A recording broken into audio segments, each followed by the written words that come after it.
Elon, what kind of crazy dream would persuade you to think of trying to take on the auto industry and build an all-electric car? Well, it goes back to when I was in university. I thought about what are the problems that are most likely to affect the future of the world, or future of humanity. I think it's extremely important that we have sustainable transport and sustainable energy production. That sort of overall sustainable energy problem is the biggest problem that we have to solve this century. Independent of environmental concerns, in fact, even if producing CO2 is good for the environment, given that we're going to run out of hydrocarbons, we need to find some sustainable means of operating. But most of American electricity comes from burning fossil fuels. How can an electric car that plugs into that electricity help? Right. There's two elements to that answer. One is that even if you take the same source fuel and produce power at the power plant and use it to charge electric cars, you're still better off. So if you take, say, natural gas, which is the most prevalent hydrocarbon source fuel, if you burn that in a modern General Electric natural gas turbine, you'll get about 60% efficiency. If you put that same fuel in an internal combustion engine car, you get about 20% efficiency. And the reason is, in the stationary power plant, you can afford to have something that weighs a lot more, is voluminous, and you can take the waste heat and run a steam turbine and generate a secondary power source. So, in effect, even if you take in transmission losses into account and everything, even using the same source fuel, you're at least twice as better off charging an electric car than burning it at the power plant. Okay. That scale delivers efficiency. Yes, Yeah. it does. And then the other point is we have to have sustainable means of power generation anyway, electricity generation. So given that we have to solve sustainable electricity generation, then it makes sense for us to have electric cars as the mode of transport. So we've got some video here of the Tesla being assembled, which if you could play that first video. So what is innovative about this process in this vehicle? Sure. So in order to accelerate the advent of electric transport, and I should say that I think actually all modes of transport will become fully electric, with the ironic exception of rockets. There's just no way around Newton's third law. The question is, how do you accelerate the advent of electric transport? And in order to do that for cars, you have to come up with a really energy-efficient car. So that means making it incredibly light. And so what you're seeing here is the only all-aluminum body and chassis car made in North America. In fact, we applied a lot of rocket design techniques to make the car light despite having a very large battery pack. And then it also has the lowest drag coefficient of any car of its size. So as a result, the energy usage is very low, and it has the most advanced battery pack, and that's what gives it the range that's competitive. So you can actually have on the order of a 250-mile range. I mean, those battery packs are incredibly heavy, but you think the math can still work out intelligently by combining light body, heavy battery, you can still gain spectacular efficiency. Exactly. The rest of the car has to be very light to offset the mass of the pack, and then you have to have a low drag coefficient so that you have good highway range. In fact, customers of the Model S are sort of competing with each other to try to get the highest possible range. I think somebody recently got 420 miles out of a single charge. Bruno Bowden, who's here, did that, broke the world record, 425. That was the good news. The bad news was that to do it, he had to drive at 18 miles an hour constant speed and got pulled over by the cops for going too slow. Yeah, I mean, you can certainly drive, if you drive at sort of 65 miles an hour under normal conditions, 250 miles is a reasonable number. Let's show that second video showing the Tesla in action on ice. Not at all a dig at the New York Times, this, by the way. What is the most surprising thing about the experience of driving the car? In creating an electric car, the responsiveness of the car is really incredible. So we want to really have people feel as though they've almost got a mind meld with the car. So you just feel like you and the car are kind of one. And as you corner and accelerate, it just happens, like the car has ESP. You can do that with an electric car because of its responsiveness. You can't do that with a gasoline car. I think that's really a profound difference, and people only experience that when they have a test drive. I mean, this is a beautiful but expensive car. Is there a roadmap where this becomes a mass-market vehicle? Yeah, the goal of Tesla has always been to have a sort of a three-step process where version 1 was an expensive car in low volume, version 2 is sort of medium price and medium volume, and then version 3 would be low price, high volume. So we're at step 2 at this point. So we had a $100,000 sports car, which was the Roadster. Then we've got the Model S, which starts at around $50,000. And our third generation car, which will hopefully be out in about 3 or 4 years, will be a $30,000 car. But whenever you've got really new technology, it generally takes about 3 major versions in order to make it a compelling mass market product. And so I think we're making progress in that direction, and I feel confident that we'll get there. I mean, right now, if you've got a short commute, you drive, you can get back, you can charge at home. There isn't a huge nationwide network of charging stations now that are fast. Do you see that coming, really, truly, or just on a few key routes? There actually are far more charging stations than people realize. And at Tesla, we developed something called the supercharging technology. So, and we're offering that if you buy a Model S for free, forever. And so this is something that maybe a lot of people don't realize. We actually have California and Nevada covered. We've got the eastern seaboard from Boston to DC covered. By the end of this year, you'll be able to drive from LA to New York. You're just using a supercharger network, which charges at 5 times the rate of anything else. And the key thing is to have a ratio of drive to stop, to a stop time of about 6 or 7. So if you drive for 3 hours, you want to stop for 20 or 30 minutes, because that's normally what people will stop for. So if you start a trip at 9 a.m., by noon, you want to stop to have a bite to eat, hit the restroom, coffee, and keep going. So your proposition to consumers is, for the full charge, it can take an hour. So it's common.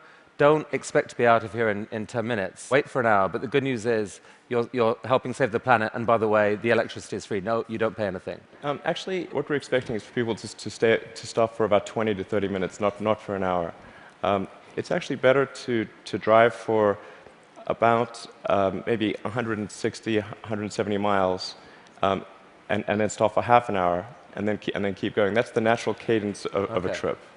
All right. So this is only one string to your energy bow. You've been working on this solar company, Solar City. What's unusual about that?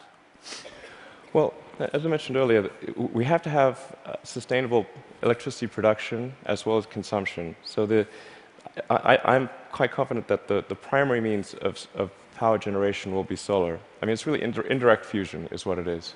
We've got this giant fusion generator in the sky called the sun. And we just need to tap a little bit of that energy for purposes of human civilization. Most people know but don't realize they know is that the world is almost entirely solar-powered already. If the sun wasn't there, we'd be a frozen ice ball at 3 degrees Kelvin. And the sun powers the entire system of precipitation. The whole ecosystem is solar-powered. But in a gallon of gasoline, you have effectively thousands of years of sun power compressed into a small space. So it's hard to make the numbers work right now on solar and to remotely compete with, for example, natural gas, fracked natural gas. How are you going to build a business here? Well, actually, I'm confident that solar will beat everything, hands down, including natural gas. How? It must, actually. If it doesn't, we're in deep trouble. But you're not selling solar panels to consumers. What are you doing? No, we actually are. You can buy a solar system, or you can lease a solar system. Most people choose to lease. And the thing about solar power is that it doesn't have any feedstock or operational costs. So once it's installed, it's just there. It works for decades. It'll work for probably a century. And this is so therefore the key thing to do is to get the cost of that initial installation low, and then get the cost of the financing low. So because that interest, those are the two factors that drive the cost of solar, and we've made huge progress in that direction. And that's why I'm confident we'll actually beat natural gas. So your current proposition to consumers is, don't pay so much up front. Let us pay zero up front. We will install panels on your roof. Yes. You will then pay. How long is a typical lease? Typical leases are 20 years, but the value proposition is, as you're sort of alluding to, quite straightforward.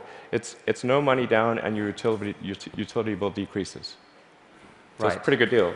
So that seems like a win for the consumer. No risk. You will pay less than you're paying now. And for you, the dream here then is that, who owns the electricity from those panels for the longer term? How do you, the company, benefit?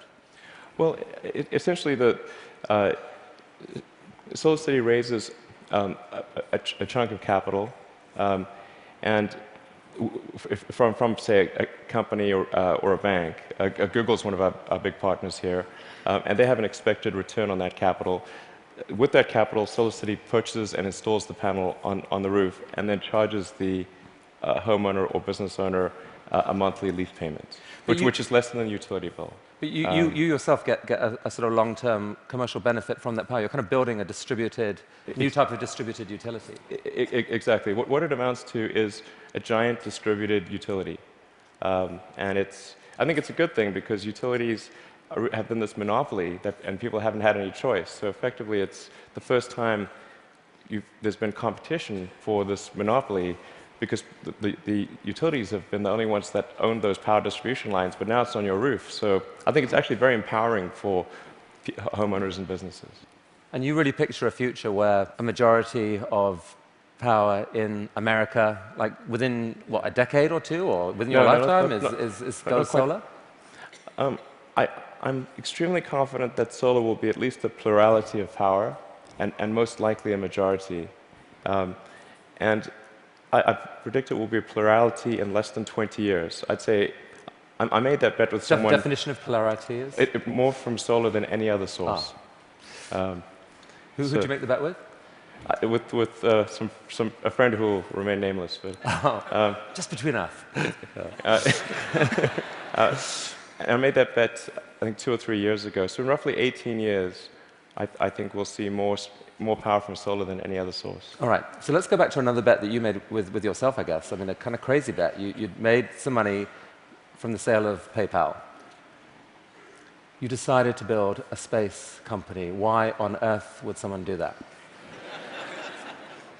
Got that question a lot, that's true. People would say, did you hear the joke about the guy who made a small fortune in the space industry, and he, obviously started with a large one as the punchline. And so I tell people, well, I was trying to figure out the fastest way to turn a large fortune into a small one. And they'd look at me like, oh, is he serious? And strangely, you were. Well, what happened? It was a close call. I mean, things almost didn't work out. We came very close to failure, but we managed to get through that point in 2008. The goal of SpaceX is to try to advance rocket technology, and in particular to try to crack a problem that I think is vital for humanity to become a spacefaring civilization, which is to have a rapidly and fully reusable rocket. Would humanity become a spacefaring civilization? So that was a dream of yours in a way from a young age, or like you dreamed of Mars and beyond? I did build rockets when I was a kid, but I didn't think I'd be involved in this. It was really more from the standpoint of what are the things that need to happen in order for the future to be an exciting and inspiring one. And I really think there's a fundamental difference if you sort of look into the future between a humanity that is a spacefaring civilization that's out there exploring the stars on multiple planets. And I think that's really exciting. And compared with one where we are forever confined to Earth until at some eventual extinction event. So you've somehow slashed the cost of building a rocket by 75%, depending on how you calculate it. How on earth have you done that? NASA has been doing this for years. How have you done this?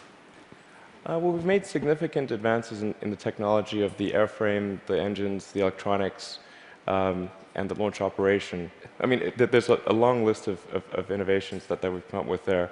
That they're a little difficult to communicate in this talk, but not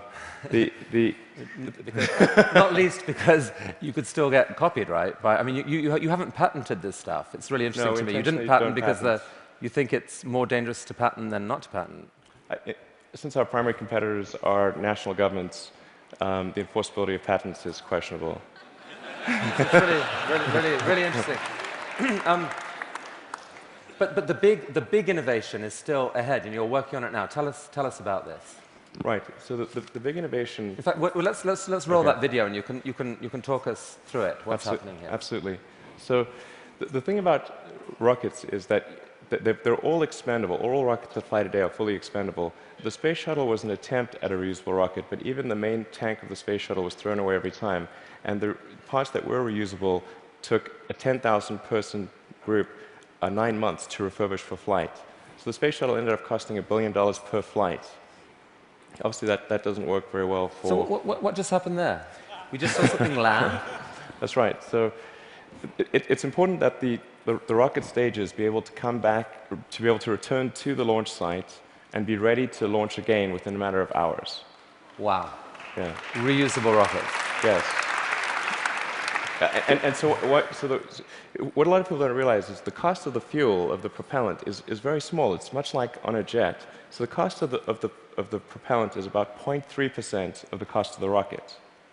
So it's possible to achieve, let's say, roughly a 100-fold improvement in the cost of space flight if you can effectively reuse the rocket.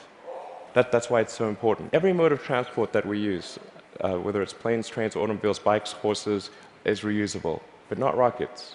So we must solve this problem in order to become a spacefaring civilization. You asked me the question earlier of how popular traveling on cruises would be if you had to burn your certain ship. Cruises apparently are highly problematic. Definitely more expensive. So that's potentially absolutely disruptive technology, and I guess paves the way for your dream to actually take, at some point, to take humanity to Mars at scale. You'd like to see a colony on Mars.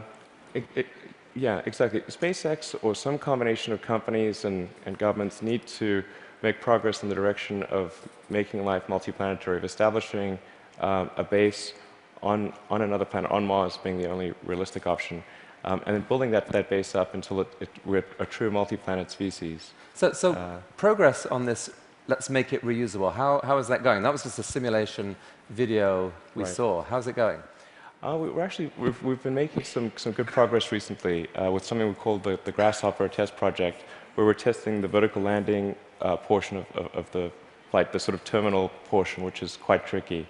We've had some good tests. Can we see that? Yeah. So that's just to give a sense of scale. We dressed the cowboy as Johnny Cash and bolted the mannequin to the rocket. All right, let's see that video then, because this is actually amazing when you think about it. You've never seen this before, a rocket blasting off, and then... Yeah, so that rocket is about the size of a 12-story building.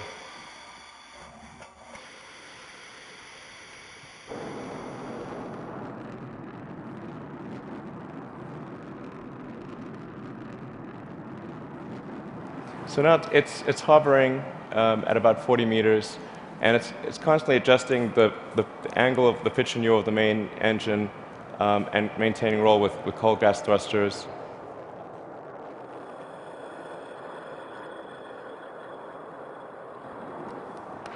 How cool is that?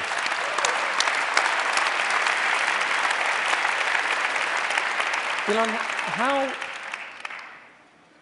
how have you done this? These projects are so... These PayPal... SolarCity, Tesla, SpaceX, they're so spectacularly different. They're such ambitious projects at scale. How on earth has one person been able to innovate in this way? What is it about you? I don't know, actually. I don't have a good answer for you. I work a lot. I mean, and a lot. Well, I have a theory. I have a theory. All right. My theory is that you have an ability to think at a system level of design that pull together design, technology, and business. So if TED was TBD, design, technology, business, into one package, synthesize it in a way that very few people can, and this is the critical thing, feel so damn confident in that click-together package that you take crazy risks. You bet your fortune on it, and you seem to have done that multiple times. I mean, almost no one can do that. Can we have some of that secret sauce? Can we put it into our education system? Can someone learn from you? It is truly amazing what you've done. Oh, thanks.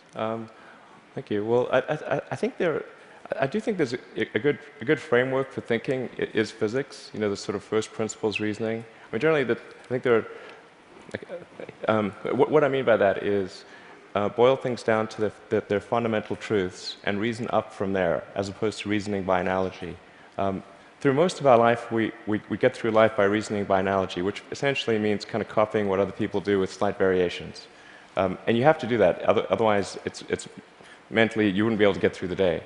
But when you want to do something new, you have to apply the physics approach. And physics has really sort of figured out how to discover new things that are counterintuitive, like quantum mechanics. It's really counterintuitive. So I think that's an important thing to do. And then also to really pay attention to negative feedback and solicit it, particularly from friends.